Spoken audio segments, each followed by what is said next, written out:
A great Thursday evening to you and welcome to Rwanda Television News. Now, news in details. The 2023-2024 national budget expects a 6% increase, equivalent to 256.3 billion Rwandan francs. The Minister of Economic Planning, Dr. Uziel Ndagijimana, said during the plenary session, announced that a raise is in expenditure seeks to fuel the economic recovery through the implementation of the National Strategy for Transformation 1, set to be completed in the next year. Shineteta starts us off. The national budget for the year 2022-2023, amounting to 4,764.8 billion Rwandan francs, has reached to a 99.6% rate of being implemented, and domestic revenues were 3,152.8 billion Rwandan francs, equivalent to 63% of the total budget. The Minister of Finance and Economic Planning, Dr. Uziel Ndagijimana, emphasized that income was distributed to fuel the ongoing economic recovery through the National Strategy for Transformation, about to be completed next year, 2024.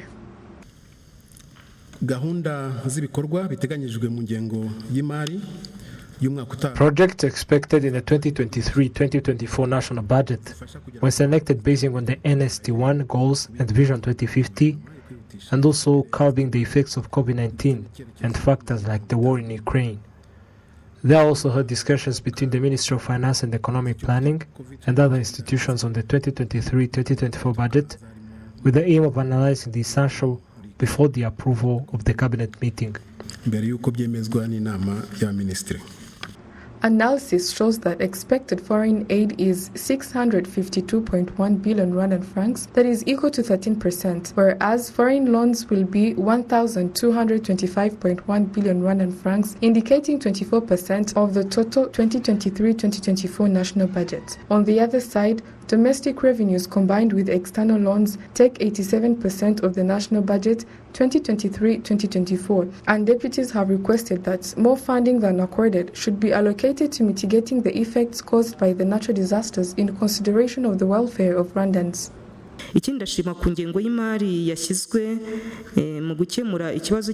Firstly, I commend the budget allocated to relocate children on the streets, but I would like to suggest that a study be conducted to examine the root causes of a child leaving their family in order to solve the whole problem. The Minister of Finance and Economic Planning, Dr. Uziel Ndagijimana, during the plenary session announced to the both chambers of the parliament that next year's budget will include amendments in taxes imposed on imports from outside the East African community, and expected is the reduction in prices of some food materials due to the high cost of living. Shineteta, RTV News. Thank you, Shina, for the report. Move ahead, but still to the budget. About 56% of the 2023-2024 national budget will be allocated to one of the three pillars of the NST1 development plan, which is to accelerate economic development. We do have more on this report with Olive Nete. The National Strategy for Transformation is expected to cost more than 2 trillion Rwandan francs, which is 55.9% of the 2023-2024 budget. The development of the agricultural sector is one of the areas of focus, as it is part of the government's 7-year plan, which will end next year. More than 3 trillion Rwandan francs was allocated for the use in the national budget. This includes salaries of employees, payment of personnel, and various other things. Development projects have been allocated more than 1 trillion, including the infrastructures that will be built, such as roads and others that will provide many jobs. Residents are content of this move. We thank the government for considering us and providing us jobs. These are people that work on a daily basis, and the money they earn assists them in improving their lifestyle. Through this, we also train them about these activities, because there are some foreigners that usually do these activities, but we learn from them, so that especially young people can be able to use those machines.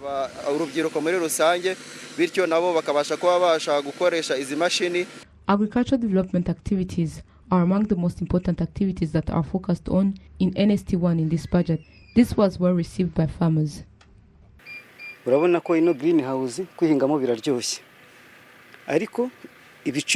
Cultivating this greenhouse is good, but it is expensive. To those who farm openly, do not receive enough productivity. But when you farm in the greenhouse, it is small space with a huge productivity. We request the government, since it has enforced the agriculture sector, to bring greenhouses, but with a low price, so that it can also support the agriculture sector.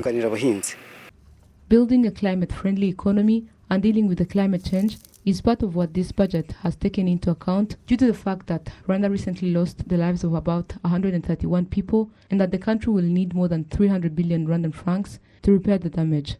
However, at the global level, Rwanda pollutes the air at a rate of only 0.003% and Africa at a level of 4%. But the population of the continent is heavily affected by the effects of climate change. According to Kewori Yesuda, the country representative of the International Union for Conservation of Nature, there is need to improve a climate-friendly agriculture. I must say that Rwanda is already the world leader of putting the nature into sustainable development to ensure climate and biodiversity resilience by deploying nature-based solutions. We need to continue upscaling our restoration work by nature-based solutions, and we need to continue investing in, because our effort is already great, but it's still at the flagship level. So upscaling is our next goal to achieve. In this budget, 57 billion Rwandan francs will be used to pay off debts and 45.8 billion Rwandan francs will be used for government savings. Olive Nete, RTV News. Thank you, Olive. And this of our budget presentation, we'll take it off from the local scene and look it into a regional lens. On Thursday, the ministers of finance and economic planning of various member countries of the East African community, including Rwanda, Kenya, Tanzania, Uganda, announced the budget for the fiscal year 2023-2024. How is it? Adam Squizera with more. The first budget of the Kenya Kwanza administration. Kenya's National Treasury and Planning Cabinet Secretary Chuguna Ndugu, a former central bank governor, presented to the Parliament of Kenya the maiden 3.6 trillion Kenyan shillings, which is the budget for the 2023-2024, with an increase of 6.5%, whereas the big part of this budget will be allocated in the education sector with 607 billion Kenyan shillings, while 310 billion Kenyan shillings will be allocated in roads and transport, whereas health sector will receive almost 141 billion Kenyan shillings. On the other side, at 2 p.m. Kigali time, in the capital city of Uganda, Kampala, the Minister of Finance, Matia Kasaija, also presented to the Parliament the Uganda's $13.9 billion budget of the 2023-2024 fiscal year, which resulted to a 4.6% increase comparing to the last year's budget, which was $12.8 billion, whereas Minister Kasaija noted various key priorities to be done in this fiscal year, including road constructions, power hydration equipments, and connecting infrastructures such as electricity, among others. While Dr. Uziel Ndagijimana, the Minister of Finance and Economic Planning of Rwanda, was presenting the proposed national budget for the fiscal year 2023-2024 at the headquarters of the Parliament of Tanzania in Dodoma, Dr. Mwigulu Nchemba also presented to 393 members of the Parliament the national budget of the fiscal year of 2023-2024 of $19.3 billion, as this made an increase of 7%, comparing to the $18 billion of 2022-2023 fiscal year. Promoting social welfare and preserving environment was one of the key factors to be considered by the ministers of finance of the EAC member countries during the preparation of this 2023-2024 fiscal year budget, as Dr. Uziel Ndagijimana explained. Insanganyamatsiko y'ingengo y'imari y'umwaka wa 2023-2024. The theme of this fiscal year of 2023-2024 was approved in the ministerial meeting of the ministers of finance of this region of East African community, which regarded on the development of our economy, promoting social welfare, preserving the environment, and increasing the production level in order to recover the economy and developing social well-being. Burundi's Minister of Finance, Budget and Economic Planning, Odas Niyonzima, tabled his country's budget estimate on Tuesday, with spending projected to rise 65% to $1.41 billion in the 2023-2024 financial year. South Sudan also presented their draft financial year budget of 2023-2024 in May last month, whereas the budget is yet to be tabled in the parliament for approval, while DRC is yet to adjust its budget reading in harmony with the East African community. Adams Kwizera, RTV News. Thank you, Adams. Deputies, part of the Committee on National Budget and Patrimony, have pointed out that the tax imposed on those who have manufacturing industries in Rwanda is so high that it threatens the government's plan to develop manufacturing in the country. Olim Nete reports. Some of the owners of processing industries in Rwanda say that they are burdened by high taxes on made in Rwanda products and request facilitation on tax which can highly benefit them. For example, these alcoholic drinks that we sell, if we produce them here in the country, the 50% are taxes. There's what we call consumption tax and VAT. When you sum them up, it is above 50% of the money we receive, and it makes it hard for us to find the money to retain, to pay employees and all other expenses. And this needs us to seek the support from banks.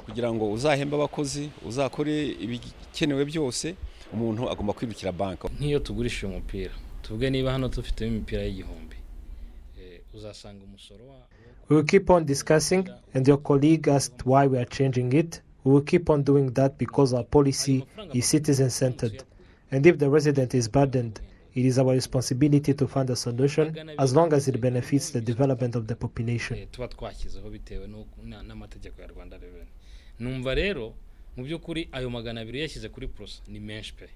In a dialogue that deputies of this committee and the Ministry of Finance and Economic Planning and the Rwanda Revenue Authority, the members of parliament revealed that so far it is not clear how made in Rwanda products are highly taxed comparing to imports.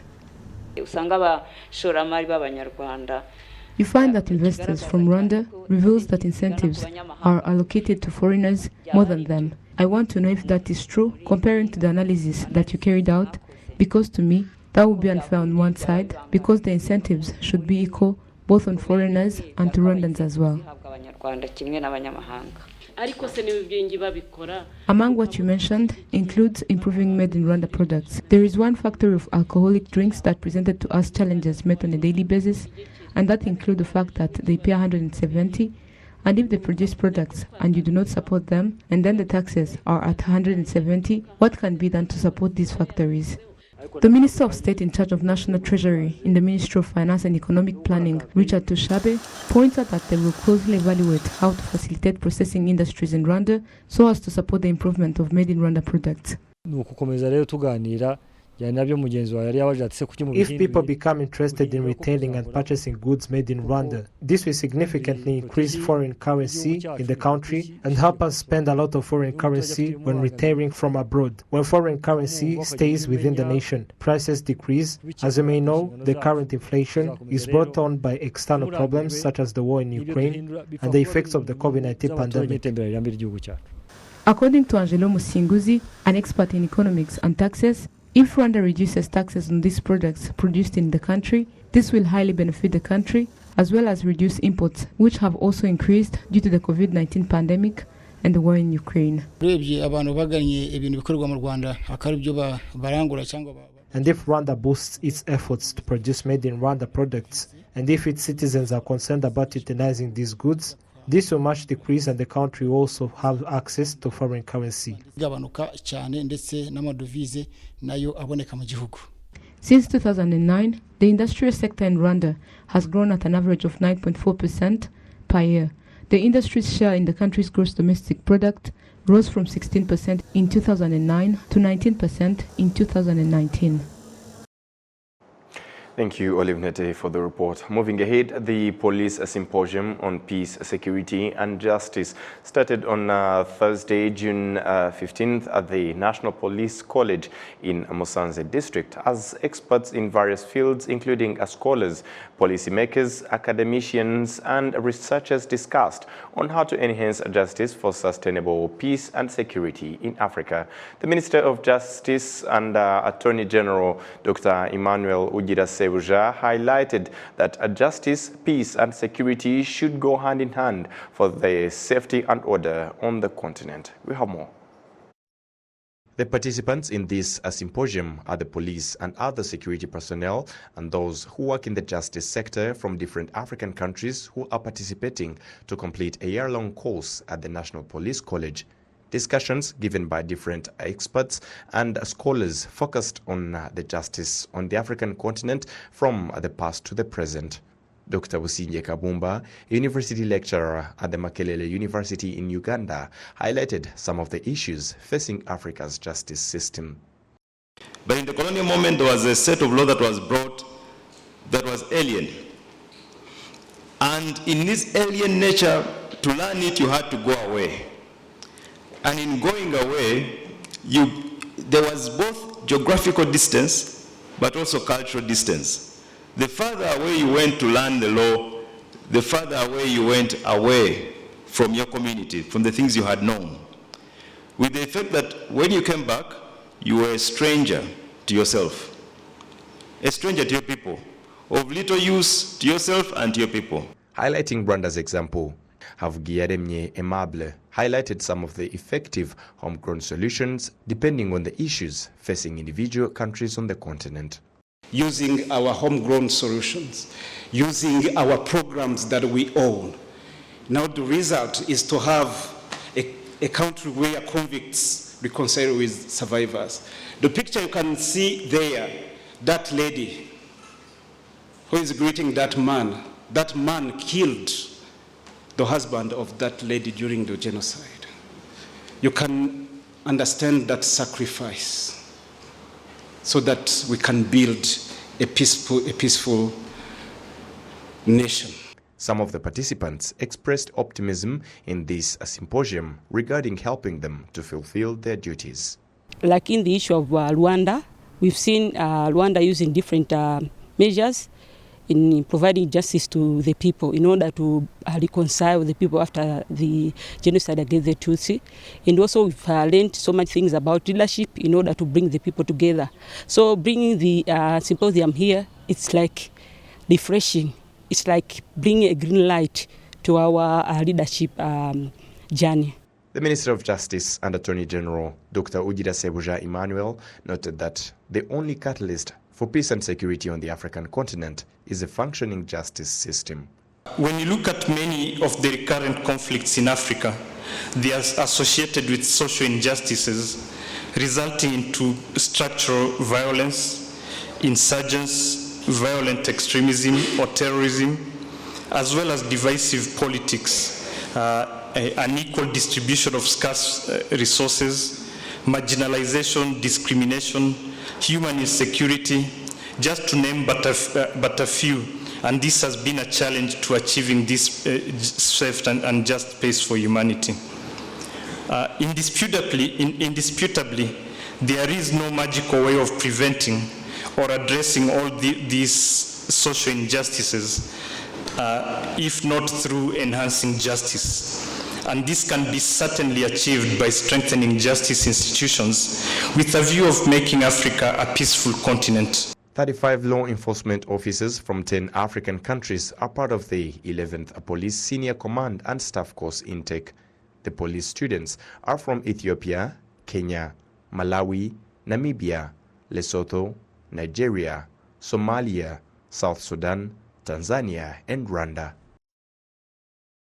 To health matters, the management of the Rwanda Medical Supply Limited expresses a concern over the failure of health centers to purchase treatment oils for individuals with albinism, yet they are available in stock. Not only does this result into individuals with albinism not having access to to treatment, but also leads to oils in stock being spoiled and expired without being used. Individuals with albinism ought to find treatment oils in health centers, but some of them say that when they go there, they do not get treated due to the absence of the specified treatment oils, being told to come back some other time. Treatment oils are so scarce, and when you go to health centers, they keep telling you to come back some other time, which burdens us given the transport costs. The Executive Secretary of the Organization for the Integration and Promotion of People with Albinism in Rwanda says that it is indeed problematic given the fact that individuals with albinism do not have access to treatment oils, yet they are available in stock. The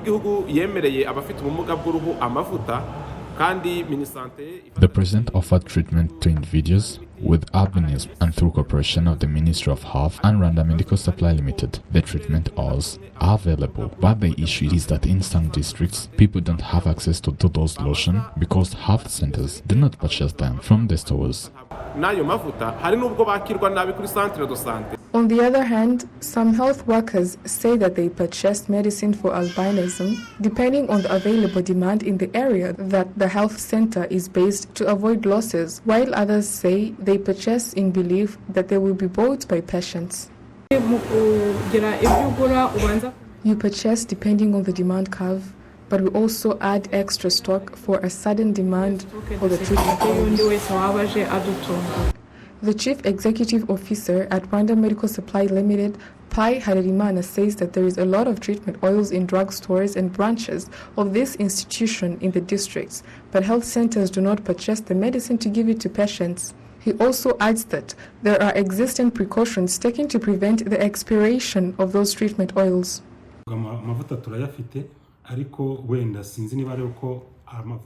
The treatment lotion are available in stock, but we later realized during a conducted survey that the health centers do not purchase them, and we therefore initiated awareness in such a way that we supply those lotions to the health centers, because when we don't deliver them to the beneficiaries, they get expired without use, which leads to losses.